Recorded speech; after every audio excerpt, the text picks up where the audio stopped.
welcome to Viewpoint From Overseas. This is your host, Misbah Azam. I have some unique panel on our last show of 2016, Faraz Darvesh. You all know him, he always sits here, but today he's I here. decided to sit here. And my old friend, Mr. Ali Hassan Cemendtaur. So, what we are going to talk about something recap of the whole year. So, Faraz, how about you select?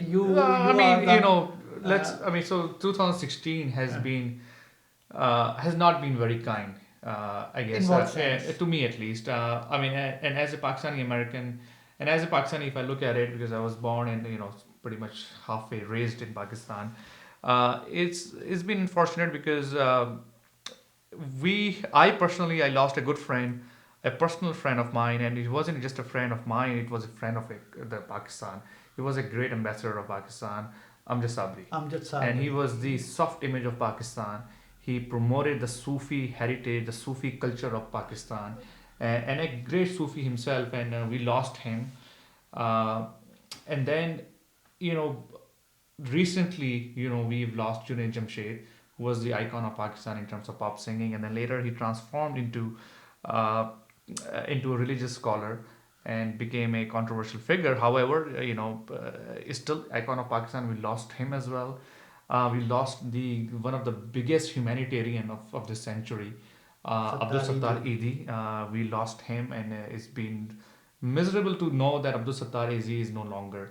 But we, all of us, you and I, and the entire Pakistani community, must own Abdul Sattar Edi and must work to extend and continue his legacy. Yeah, Right. so But let me tell you what is the biggest unfortunate pieces. Besides all of this, the biggest unfortunate piece is two unfortunate incidents took place on 16th of December. One was the surrender of Pakistan in 1971. Number two was the army public school attack in Peshawar. 2014. Right, and in 2014. After that, there was a national action plan, and the reason I mentioned the 16 December of 1971 is because we should have learned something from our histories, not to make same mistakes again.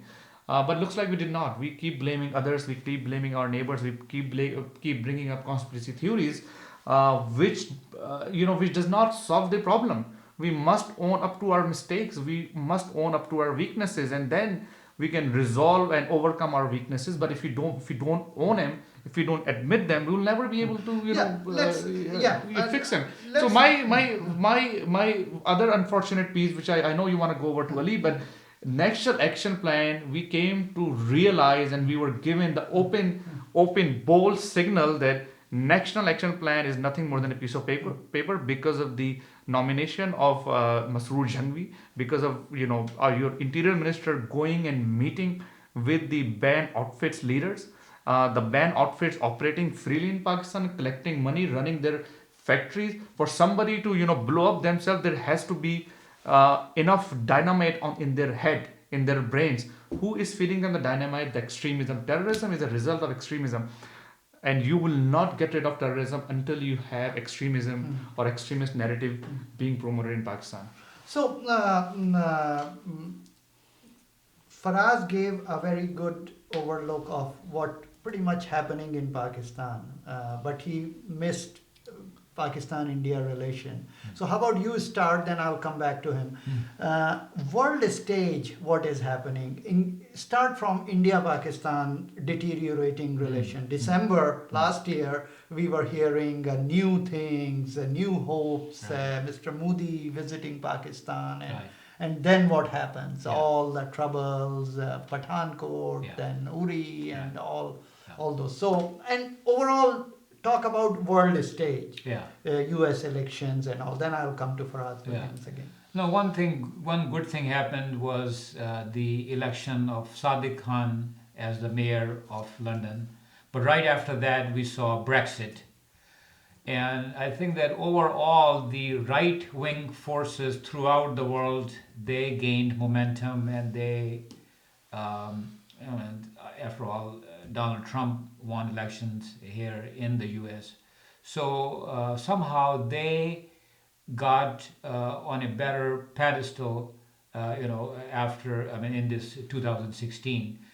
And as far as India and Pakistan are concerned, things really started going, nosedive after, not after Pathankot, but especially after Uri. After Uri. Yeah, so Actually, after Kashmir uprisings. Kashmir, basically. after Muzaffar Wani was killed, I think that there was a lot of people here on this side of the border who were supporting the resistance movement in Kashmir, and obviously there were people going there, the fighters going there, and all that. So yes, all that contributed to the worsening of relations between India and Pakistan, and unfortunately, it came to the point where there are voices in India which are saying that it is not enough to just boycott Pakistan, but also Pakistan should be isolated.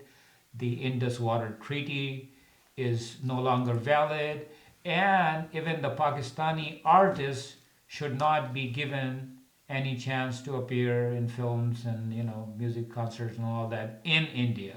So kind of very very bad situation that there are two countries together and a lot of common heritage, and they come to this point where the relations are so bad, and they are nuclear armed countries, so not a very good situation. Faraz, I will come to you. Just say something talk about victory of the quote unquote demagogues. First Brexit victory, then Philippines, then Modi, although Modi Saab won before that, before this year. Now Mr. Trump.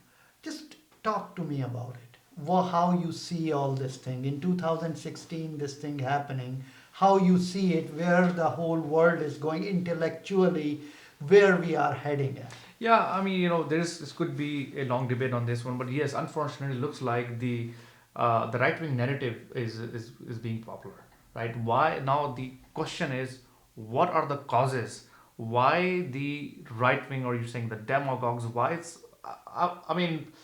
I would be carefully using the word demagogue against president-elect. I would not use that word, but anyhow, we can argue over it. But why? No, Why? So let's. he used demagoguery to win the election. Right? Yeah. I mean, he's not demagogue. I agree with right, you. but he used that narrative, He right? used that but narrative. why is that narrative winning? Forget it. We can argue over it. Yes, Hillary Clinton won the popular votes. So basically, the majority of the America is still not supporting the demagogues. But why does such a large portion of the society is supporting such narrative? Let's look behind it. It looks like there has been a huge amount of resentment among the communities, among the other communities that have been ignored, and looks like the liberals or the left wingers have not carefully evaluated their resentments or their complaints. I think same looks like President Obama or the in the Brexit, it's an awakening call. You need to just look at the other communities as well. Look at what white Americans have to say. Look at their complaints. Look at what's happening, the joblessness to the business or the jobs going away. So all of that added up to it. Yeah, but yes, then when we talk about President-elect Trump not using very polite language or words against Muslims.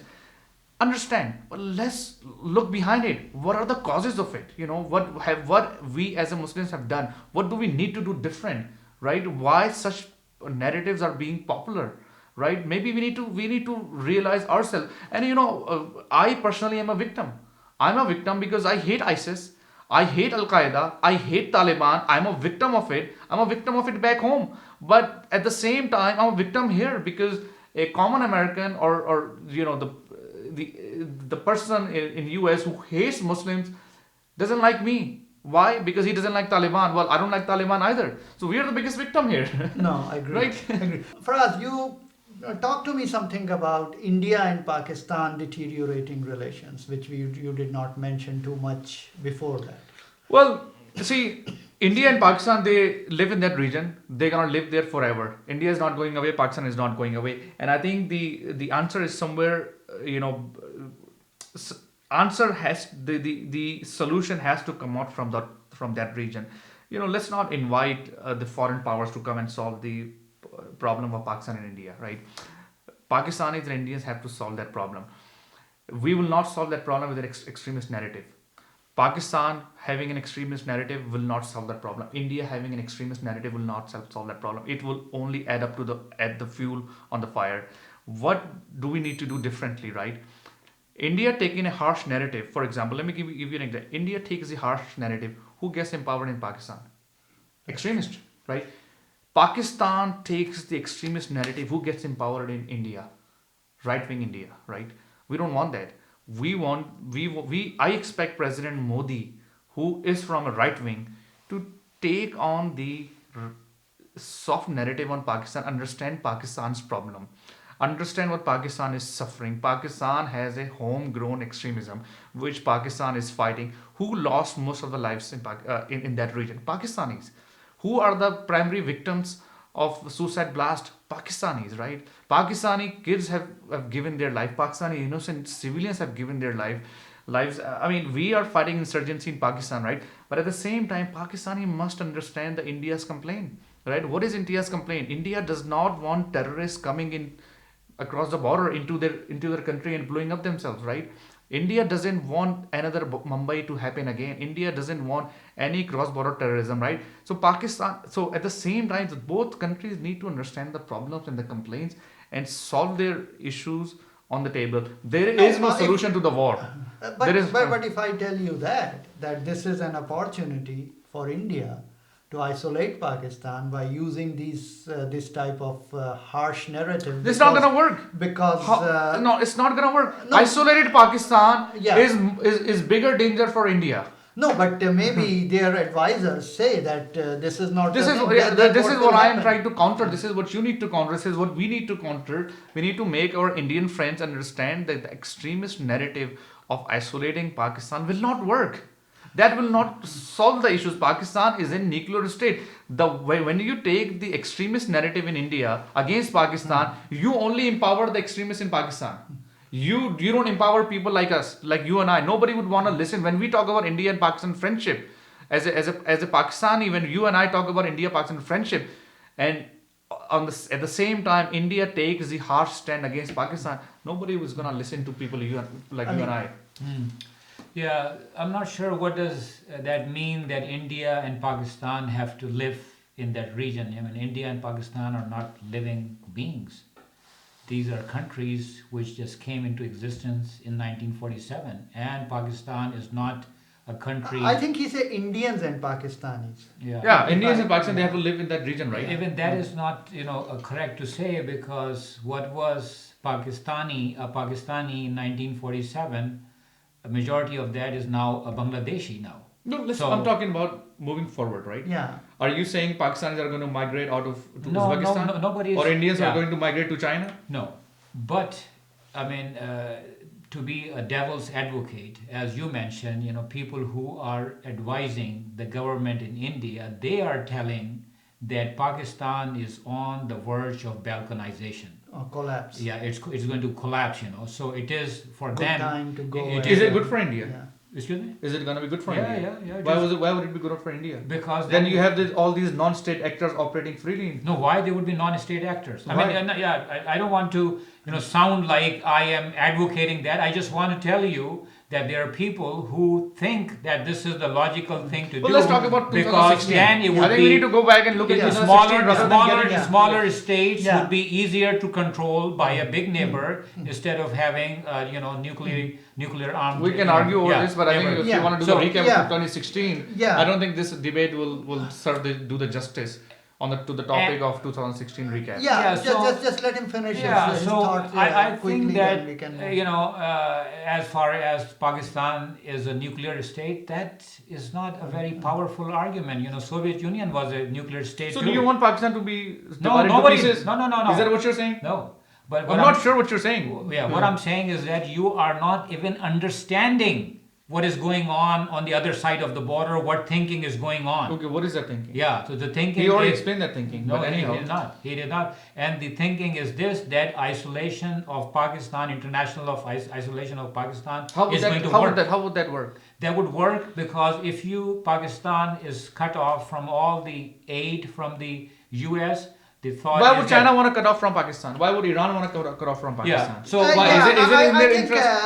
I think Is it in their interest? Is it in China's interest to cut off from Pakistan? I No. think we should Yeah. move on. Right? China is spending billions of dollars into Pakistan. Why would China want to cut off from Pakistan? Yeah, no, Why would this Saudi is- want to cut off from This Pakistan? is a very far-fetched I mean, thinking what is- that it's not that making sense. Why is it making sense to and him? I'm very sure that Why in would Iran India- want to cut off from Pakistan? In India, the intellectual community, Why would even US and want to cut off from they Pakistan? don't see this way that Pakistan cut off. Pakistan will cut off, all over the No, world. I mean, all over the that world. New if- York if Times, somebody- and they yeah. also say that if Pakistan cut off, it would be even a worse problem for India. No, but I'm How? just trying to understand the Because see, rationale. There is all no these rationale people behind will it. be at their own. Yeah. How? ISIS will come and Why? take over. Why? Not? Why not? Okay. Okay, See, so that why? is Okay, the tell thing. me, tell me, Ali, See, tell I me have why would China, Iran, and what these countries happened to want to cut off from Afghanistan? Pakistan? Come on, Yeah, I mean, come on. I mean, what is- which world you are living in? Yeah. Okay, let's move on. Let's move on. So there are other incidents also. Ali, I will start from there. I think we should spend a time of the miserable failure of National Action Plan in Pakistan, which was the intention, which was intended to counter extremism in Pakistan, which miserably failed. I think officially in 2016, National Action Plan No, failed. actually, this is too much to say that it miserably failed. Yes, it failed. Yes, it failed. No, it did It was not fail. even tried. Yeah, it has some stuff also. It No, given like, the why? given the chance for the army to go and try people, and it You have extremist ideologues roaming around freely in Pakistan, which one of the biggest intent that we will root out extremism. Yeah. Extremism is not being rooted out. Extremism is now being openly promoted So what in is the Pakistan. reason? You So have what is the you reason have the for that? leaders of band outfit Okay. sitting with the Okay. having cup of tea with the We interior know. minister of We Pakistan. all know that. We all know that. You tell me why it is happening. The story is we are not we are again the double games. When we again go back to the double game policy, we have such a confused policy. On one hand, that we say that TTP is a terrorist organization. On the other hand, we said all the ideologues of TTP are ulamas. Yeah, no, I don't think this is what most liberal commentators say. What liberal commentators say is that the establishment's policy is to keep Pick and choose. to keep elements which can be used against India. And that is a very gray area about who can be used against India. So yes, Pakistani establishment does not like these elements to do terrorist activities within Pakistan, but at the same time, if somehow they can be controlled for not doing this, and they go and they fight in the Indian held Kashmir, then that is fine. I mean that's So I mean, that's what the commentators say. So back to your why are we not doing it? There could be that. So the other thing could be just incompetence, which a lot of people say that is the case, that we are If that is the case, then I don't. incompetent. If it is the first case which he mentioned, then the question becomes simple.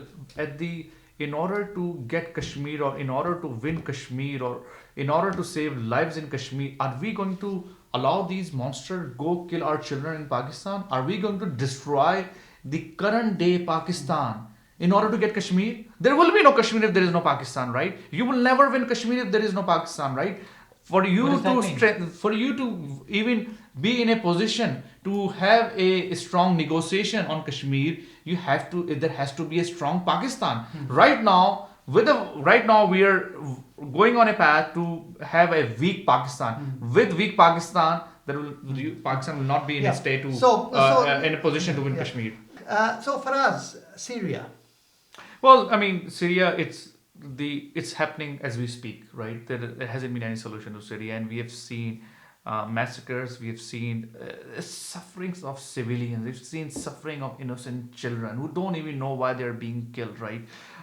War overall is bad. I mean, Misbah, we don't want war. And I mean, as a Pakistani, and I actually tweeted about it. Pakistan needs to learn some lesson from the war, right? The war is being fought on sectarian grounds. Yes, I mean, I personally think that Pakistanis need to also look at these atrocities that are happening in Syria and learn from it. Let's not have such atrocities ever happen in Pakistan. But Syria is a miserable case. I don't know what to say about it. I mean, definitely there is a proxy This is happening. ongoing. This is ongoing proxy happening between Saudis to Iranian to US to Russia to Turkey. So many other international players are involved in Syria. And who are the biggest sufferers? The innocent children and the innocent civilians of Syria. I mean, I hope world can do something about it. But what we can do from our end is to not take sides. Let's just be neutral. Let's not divide ourselves on the basis of sectarian lines. That's what I can tell my Pakistani friends. Yeah, there are a couple of lessons to be learned from this Syrian experience and from overall this Arab Spring experience. One lesson that we must learn, especially because we are immigrants and we come from lands which do not have strong political structures, is that you need to have very strong political structure in a country so that all the people, different groups of people, they do not feel disenfranchised. They feel that they are part of the system. Anytime you have a weak political structure in which you have alienated people, you are going to have something like what you saw in Libya or in Syria. And you also must understand that even suppose that Bashar al-Assad, the strong man, was is still a dictator. You want to remove him, but if you don't have a strategy of how it would be done, that would create a vacuum which would invite other people, other groups to come and establish something which could be even worse. Right. And it is because of the Syrian war that two things happened in the West. Brexit happened because of that, and also to some extent, Donald Trump won because of the reaction to the Syrian war. About, which is ISIS. This is like that. This refugees are going to come and take over and all that. Yeah. So basically, you agreed that if Pakistan will break, this will happen. That all these junk will come there, and it is not good for India. So no, that's not. What I'm saying is that I don't want any country to break. I want countries to hold and be prosperous and stuff. But Pakistan already broke in 1971. Let's move beyond that, right? I mean, the current day Pakistan. Let me ask you. That is very. Do you want? Let's move forward to that, right? Do you want current day Pakistan to break? No, nobody's. Why were you promoting that idea? No, nobody's promoting. But what I don't like is 10 that minutes ago you when were the promoting that Pakistani idea. commentators do not even understand what is happening, what kind of thought process is happening on the other side of border. Okay, what is the thought process? You already explained it to us, right? And we already countered it that thought process is baseless. No, that thought process is not even in the favor of India. But you don't have to kill the messenger. Yeah. I'm just giving you the message because you're not even. No, that's the whole thing. No. Yeah, You were trying. I wasn't speaking against you, but what I'm telling you is when you say that according to them, what they believe that by isolating Pakistan, they will get some benefit out of it. What we were trying to tell you, Pakistan will never go into isolation. That I explained it to you. Why would China want to break away from Pakistan? Why would Iran want to break relationship with Pakistan? Why would even Europe or US want to break away from Pakistan? So that isolation is not even happening. Right? So let's not even try that. Let's not even go that route, right? No, the thing is that here you are not being a commentator, you're not being an observer, but you are basically putting yourself, as if you are running the country of Pakistan. No, so you're doing the same thing. No. You're not being a commentator either. You are trying to promote the idea of a baseless idea with somebody. Not even. I don't think even Prime Minister Modi is thinking that way. Maybe some of his advisors probably are. And even if they are, it's a wrong idea. It is very difficult if you belong to some country and then you say anything in favor of that, it is considered you are overtly patriotic and all. But There is actually, no patriotic. I mean, in the world, okay. it is being seen. It is- Afghanistan, what happened? Somalia, what happened? Iraq, what happened? Ali, now, what Syria, I'm trying- what what I- happened? what I- Pakistan if you- will, if God forbid anything broken, it will be what the we same. are asking and you, over what we there, are it asking- will not Just- happen okay, let me finish. overnight. Very recently, two new countries were formed. East Timor and South Sudan. That was obviously Well, a but country it had to was, break and new countries were formed. The situation is very It is a- different. the situation in Pakistan is very complex, Pakistan so- is a very organized state. It's a very big country. It is not that easy. Yeah. Okay, and if Okay, let me ask you Pakistan this. breaks, so it would be a Right. disaster there. It would be a war there. That is They will fight. exactly the headache. If you say that India thinks that Pakistan should break, and Pakistan will say, okay, let's break, because India's too power is not gonna happen. Yeah, obviously, Yeah. Neither Pakistan- one- So first of all, tell us, are you telling us about isolation of Pakistan or breaking away of Pakistan? No, What are no. you even trying to? I mean, I don't know. Isolation is, there are two different things. Isolating Pakistan is point number one. Having Pakistan break away is point number two. Which one are you promoting No, here? I think that no, I'm not promoting anything. First of all, you must understand that what is going on in the think tanks of the world. If you are not aware of this, then you are living in First a of fool's all, paradise. okay, fine. Tell us what's happening. Okay, tell us. And the headache in the West, in the think tanks, is what if Pakistan balkanizes? But, What? but Okay. there are think tanks also talk. What if India? There balkanizes? are Yeah. think tanks. What Think if, tanks could be thinking about what various different if topics, right? Afghanistan will be divided into. Yeah. Think tanks. Think tanks. There are think tanks. There are plenty of think Yeah. tanks. There are So- thinking I think we that have- what we if have taken Pakistan enough becomes. time No, no, because- let me tell you. We need to finish it here. Yeah. There are plenty of think tanks. There are thinking a what if scenario, that what if Pakistan becomes a stable state? What will happen? How will it benefit the world? There are plenty of think tanks That's thinking true. that way, right? Think tank Why is are a you taking research so there? argument. What the point? Nobody, The is point of concerned having a think with tank things. is to think of different what if scenarios. Let them think about it. Yeah. Think tank Nobody al- is Does- worried yeah. about a beautiful world. Yeah. Nobody is.